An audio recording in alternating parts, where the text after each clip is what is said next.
দেখো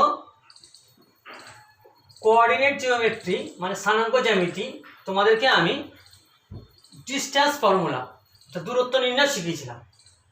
আজকে হচ্ছে দুটো বিন্দু তার মাঝখানে কোনো একটা বিন্দু যদি কিছু অনুপাতে বিভক্ত করে তাহলে সেই বিন্দুটার স্থানাঙ্ক কত হবে বার করবো আমরা।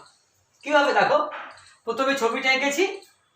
এ একটা বিন্দু যার নাম দিয়েছি x1 y1, বি আর একটা বিন্দু যেটার নাম দিয়েছি x2 y2, মাঝখানে পি একটা বিন্দু যেটা xy, যেখানে তাহলে আমি আরেকবার লিখে নিই এ x1 y1, বি হচ্ছে x2 y2 আর পি হচ্ছে xy। পি বিন্দুটা কিরকম, যাতে AP is to BP, AP is to সমান এম ইজ টু এন। তাহলে পি বিন্দুতে এবি রেখাংশ এম ইজ টু এন অনুপাতে অন্তর্বিভক্ত হয়। এবারে দেখো এই বিন্দুটা x1 y1, তাহলে এখান থেকে এটুকু x1 এটুকু y1, দেখো এটাকে y1 লিখেছি আমি। একই রকম ভাবে এখান থেকে এটা কত x, এখান থেকে এতটা x, যদি এই বিন্দুটা ও নাম দিয়ে দিই, আর এটা তো সাধারণত x অক্ষ দেয়, তাই x ড্যাশ, এটা x, এটা y ড্যাশ আর এটা y। এবার দেখো এখান থেকে এইটা কত x, আর তার থেকে এইটুকু হচ্ছে x1, তাহলে এইটুকু কত x মাইনাস x1 কিউআর। আর কিউআর যদি x মাইনাস x1 হয় তাহলে আমি এখান থেকে লম্ব টেনেছি পিআর এর উপর এটি, তাহলে এখান থেকে x মাইনাস x1টা হচ্ছে এটিটা হচ্ছে x মাইনাস x1, যেহেতু কিউআর x মাইনাস x1 অতএব এটিটা x মাইনাস x1। একই রকম ভাবে আমি পি থেকে আবার বিএস এর উপর একটা লম্ব টেনেছি, তার জন্য কি হবে টোটালটা হচ্ছে x2, তার থেকে এইটুকু হচ্ছে x, তাহলে এইটুকু কত x2 থেকে x বাদ যাবে, তাহলে এইটুকু x2 মাইনাস x। ঠিক একই রকম ভাবে দেখো এইটুকু y1, তার মানে এইটুকু y1, আর এখান থেকে টোটালটা y, তাহলে এখান থেকে এইটুকু হচ্ছে মানে পিটি টুকু হচ্ছে y মাইনাস y1। একই রকম ভাবে বিউ হচ্ছে y2 minus y, y2 minus y। আমি এখানে ফর্মুলাটা করব, যেগুলো পেলাম সেগুলো আগে লিখে নিই। কি পেলাম, এটি সমান x মাইনাস x1, পিইউ সমান x2 মাইনাস x, পিটি সমান y মাইনাস y1 আর বিইউ সমান y2 মাইনাস y। এবার এটা যদি জানতে হবে যেটা তোমাদের ক্লাস 10-এ আছে, তবু এখন একটু বলে দিই। মনে করো দুটো ত্রিভুজ, একটার নাম দিলাম এবিসি, আর একটা ত্রিভুজ আরটার নাম দিলাম মনে করো ডিইএফ। দুটো ত্রিভুজ সদৃশকোণী।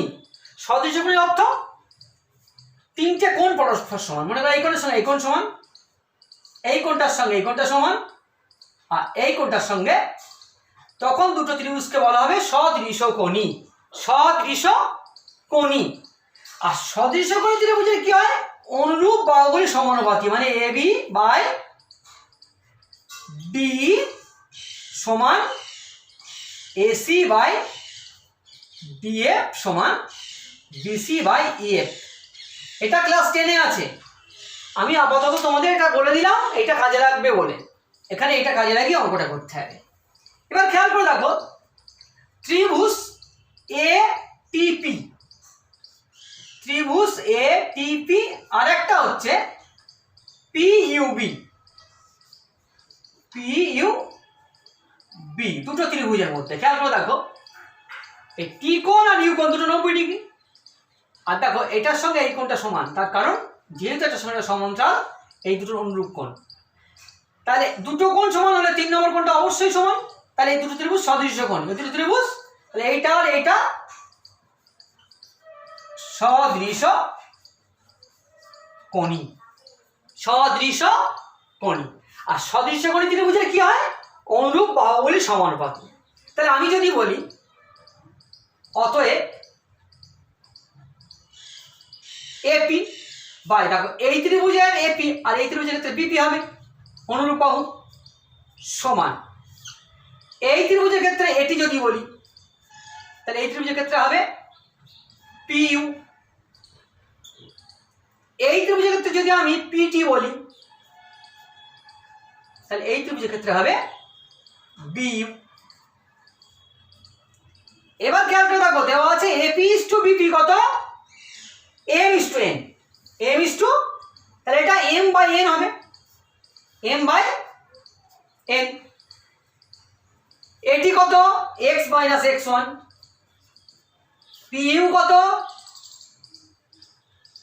এক্স টু মাইনাস এক্স, আর পিটি হচ্ছে ওয়াই মাইনাস ওয়াই ওয়ান, আর বিইউ হচ্ছে ওয়াই টু মাইনাস ওয়াই। তাহলে আমরা পেলাম এম বাই এন সমান একবার এটা একবার এটা। আমি যদি একটা একটা করে নিই,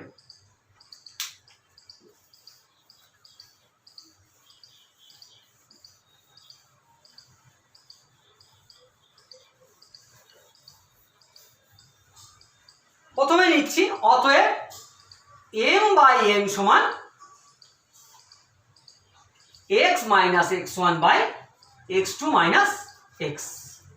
যদি আমি কোনাকুনি গুণ করি তাহলে কি হবে, যদি এই দিকটা আগে গুণ করি তাহলে N X minus N x one, আর এদিকে গুণ করলে N x two minus N X. এক্সগুলো একদিকে আছে, এদিকে এন এক্স আছে আর ওদিকে মাইনাস এক্সটা বাঁ দিকে চলে আসে, তাহলে কি হবে প্লাস এম এক্স, আর এদিকে আগে থেকে প্লাস এন এক্স আছে, আর ওদিকে এন এক্স টু আছে আর এটাকে ওদিকে নিয়ে চলে গেলাম প্লাস এন এক্স ওয়ান। এখান থেকে আমি এক্স কমন নিলাম, নিলে হবে এম প্লাস এন, আর এখান থেকে কত পড়ে থাকবে N x two plus N x one. যদি এবার এক্স সমান তাহলে বার করি কত হবে N x two plus N x one by M plus N. তাহলে এক্স এর মানটা বেরোলো M x two plus N x one by M plus N. এবার খেয়াল করে দেখো এইটার সঙ্গে এটার পার্থক্য শুধু দেখো এক্স এর জায়গায় ওয়াই, একই রকম ভাবে ওয়াই বার করলে ওয়াই বেরোবে M y two plus N y one by M plus N. আমি আর করছি না, লিখে দিচ্ছি, এবং y is equal to M y two plus N y one by, তাহলে অ্যাকচুয়ালি পি বিন্দু স্থানাঙ্ক কত বেরোলো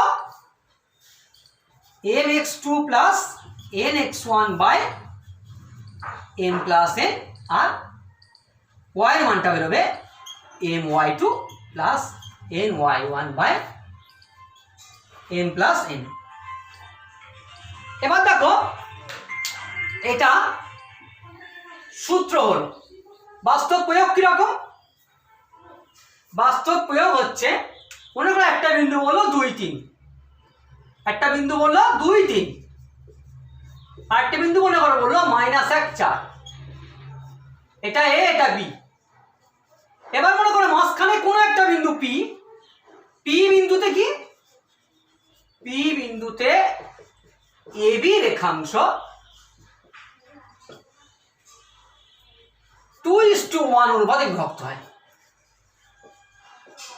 অনুপাতে বিভক্ত হয়। তাহলে পি বিন্দু স্থানাঙ্ক যদি আমাকে বার করতে পারি, যদি পি বিন্দু স্থানাঙ্ক আমরা বার করতে পারি তাহলে কি হবে, অতএব পিটা হবে দেখো খেয়াল করে এক্ষুনি সূত্র শিখলাম এম ওয়াই টু, না সরি এক্স এর মানটা M x two, M x two, M এর মান কত 2, এক্স টু মানে -1 প্লাস এন মানে 1 ইন্টু এক্স ওয়ান মানে 2, M x two plus N x one by M plus N মানে 2 প্লাস 1, আর ওয়াই এর মান M y two plus N y one by M plus N. এটা calculation করলে যেটা হবে সেটাই হবে পি বিন্দু স্থানাঙ্ক।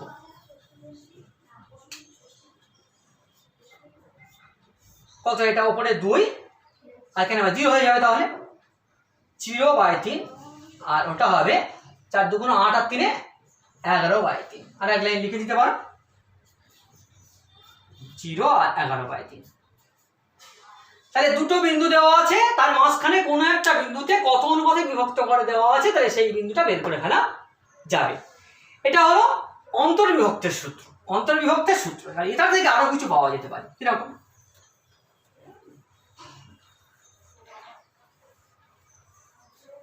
দেখো, যদি বলি দুটো বিন্দু এ আর বি, এ বিন্দু হচ্ছে x1 y1 আর বি বিন্দু হচ্ছে x2। এবার পি বিন্দুটা হচ্ছে মধ্যবিন্দু। মধ্যবিন্দু মানে অনুপাত হবে 1:1, কারণ এপি এর দৈর্ঘ্য যা বিপি এর দৈর্ঘ্য তাই। পি বিন্দু মধ্যবিন্দু হয়, তাহলে অনুপাত হবে 1:1। তখন পি বিন্দু স্থানাঙ্ক কত হবে? দেখো, এম এর মান 1, তাহলে 1 × x2 প্লাস 1 × x1 আর নিচে 1 প্লাস 1। একই রকম ভাবে y এর মানটা হবে 1 × y2 plus 1 × y1 by 1 plus 1। তাহলে কত বেরোলো? x1 প্লাস x2 বাই 2 আর y1 প্লাস y2 বাই 2। তাহলে আমাদের মধ্যবিন্দু সূত্র হলো দুটো বিন্দু যোগ করে 2 দিয়ে ভাগ করলেই বেরিয়ে যাবে। কিরকম? যদি বলি একটা বিন্দু 4, 7 আর একটা বিন্দু মনে করে বললো 2, 3। এবার যদি বলি এবি এর মধ্য, এবি রেখাংশের মধ্যবিন্দু বার করা, তাহলে কি হবে? এবি এর এক্ষুনি সূত্র শিখেছি, x1 4 প্লাস x2 বাই 2 একই রকম ভাবে y1 প্লাস y2 বাই 2। তাহলে কত বেরোলো? এটা 6 কে 2 দিয়ে ভাগ করলে 3 আর 10 কে 2 দিয়ে ভাগ করলে 5। তাহলে আমরা অন্তর্বিভক্তের সূত্র দিয়ে কি শিখলাম? মধ্যবিন্দুর সূত্র। এবার অন্তর্বিভক্তের সূত্র দিয়ে আর একটা জিনিস আমরা শিখবো, যদিও সেটা বইতে এই চ্যাপ্টারটাতে নেই, পরের চ্যাপ্টারে আছে তোমাদের। তবু আমি এই চ্যাপ্টার দিয়ে বোঝাতে সুবিধা, আমি এই চ্যাপ্টারে যখন অনুপাত করছি এখান থেকে একেবারে বলে দিচ্ছি। বলছে একটা ত্রিভুজ, 3টে মধ্যমা যে বিন্দুতে ছেদ করে তাকে বলা হয় ভর কেন্দ্র। একটা ত্রিভুজের 3টে মধ্যমা যে বিন্দুতে ছেদ করে তাকে বলা হয় ভর কেন্দ্র। এই ভর কেন্দ্র স্থানাঙ্কটা কিভাবে বার করা যায়? দেখো, ক্লাস 9 উপপাদ্য আছে, ভর কেন্দ্র মধ্যমাকে 2:1 রোধে বিভক্ত করে। ভর কেন্দ্র মধ্যমাকে 2:1 রোধে বিভক্ত করে। দেখো, 3টে বিন্দু, একটা x1 y1 আর একটা x2 y2 আর একটা x3, ত্রিভুজের 3টে শীর্ষ। তাহলে বিসি এর মধ্যবিন্দু ডি, তাহলে ডি বিন্দুটা কত হবে?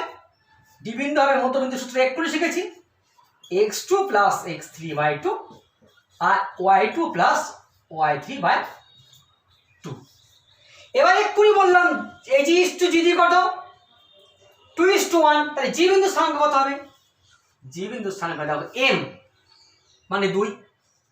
এখানে এই দিকটা থেকে এই দিকে আসছে, তাহলে এই দিকটা x1 y1 আর এই দিকটা x2 y2। তাহলে m x2 মানে কত?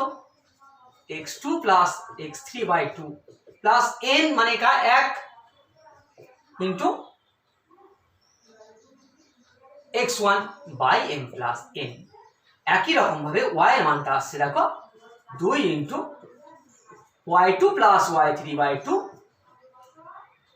আর 1 into y1 by m plus n মানে 2 প্লাস 1। দেখো 2 2 কেটে গেলে যেটা বেরোচ্ছে সেটা হচ্ছে ওপরে, দেখো উপরে থাকছে x1 plus x2 plus x3 by 3 আর y এর মান বেরোচ্ছে y1 plus y2 plus y3 by. এটা ভর কেন্দ্রের সূত্র, এটা হলো ভর কেন্দ্রের সূত্র। একটা ত্রিভুজের ভর কেন্দ্রের সূত্র হচ্ছে x1 plus x2 plus x3 by 3 y1 plus y2 plus y3 by 3। দেখো, অন্তর্বিভক্ত করলাম আমরা প্রথমে কি, যে কোনো বিন্দু x1 y1 আর একটা কোনো বিন্দু x2 y2, যদি কোনো একটা বিন্দু সেই বিন্দুকে m:n মধ্যে বিভক্ত করে তাহলে সেই বিন্দু স্থানাঙ্কটা হচ্ছে mx2 plus nx1 by m plus n আর y এর মানটা my2 plus ny1 by m plus n। এর থেকে বের করলাম মধ্যবিন্দু সূত্র কি, x1 প্লাস x2 বাই 2 আর y1 প্লাস y2 বাই 2। আর 3 নম্বরে কি করলাম? ভর কেন্দ্রের স্থানাঙ্ক। একটা ত্রিভুজের 3টে শীর্ষ x1 y1 x2 y2 আর x3 y3 যদি হয়, তাহলে ভর কেন্দ্রের সূত্র হচ্ছে x1 plus x2 plus x3/3 আর y1 plus y2 plus y3/3। তাহলে এটা পেলাম জেনারেল সূত্র, অন্তর্বিভক্তের সূত্র। এর থেকে মধ্যবিন্দুর সূত্র পেলাম হচ্ছে x1 plus x2/2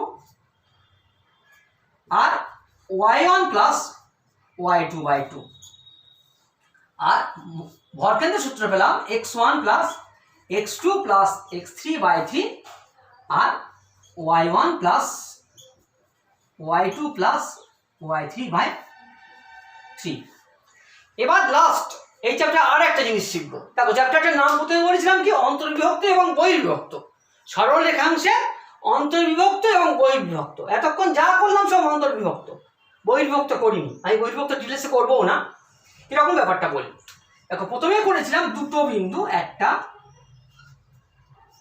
x1 y1 আর একটা x2 y2, আর মাঝখানে একটা বিন্দু বলেছিলাম p, যেটার নাম দিয়েছিলাম xy, যেখানে AP is to BP, M is to N। এবারে ব্যাপারটা অন্য। এবার মনে করে এইটা B আর এইটা x2 y2, আর এখানে P বিন্দুটা xy। তাহলে এবার যদি বলি AP is to BP, তাহলে এখানে রেখাংশের বাইরে বিন্দুটা, তখন সেটা হচ্ছে বহির্বিভক্ত। বহির্বিভক্তের ক্ষেত্রে ঠিক অন্তর্বিভক্ত সূত্র যেভাবে করলাম সেইভাবে করলে লাস্টের সূত্রটা মাঝখানটা মাইনাস চলে আসবে, তাহলে কি বেরোলো? বহির্বিভক্ত সূত্র ক্ষেত্রে যেটা mx2 প্লাস nx1 ছিল সেটা nx2 মাইনাস nx1 হবে, নিচে m প্লাস n ছিল সেটা m মাইনাস n হবে। একই রকম ভাবে y পার্টটাও তাই, মাঝখানগুলো মাইনাস হয়ে যাবে। তাহলে অন্তর্বিভক্ত বহির্বিভক্ত সূত্র আলাদা করে মনে রাখার দরকার নেই। অন্তর্বিভক্ত মনে থাকলে বহির্বিভক্ত এমনি মনে থাকবে, শুধু মাঝখানটা মাইনাস, এটা মনে রাখলে হয়ে যাবে। এবার দেখো বহির্বিভক্তের প্রয়োগ কিরকম না, বলা হলো একটা বিন্দু 4-1 আর একটা বিন্দু 7-3, এটা A আর এটা B। AB রেখাংশ মনে করো বললো P বিন্দুতে, AB রেখাংশ P বিন্দুতে মনে করো 3:1 অনুপাতে বহির্বিভক্ত হয়, 3:1 অনুপাতে বহির্বিভক্ত হয়। তাহলে P বিন্দু স্থানাঙ্ক, সেক্ষেত্রে সূত্র কি? m x2 মানে 7 মাইনাস n x1 মানে 4 বাই m মাইনাস n, আর y এর মান m y2 মানে 3 মাইনাস n y1 মানে -1 বাই m মাইনাস n। তাহলে কি বেরোলো দেখো,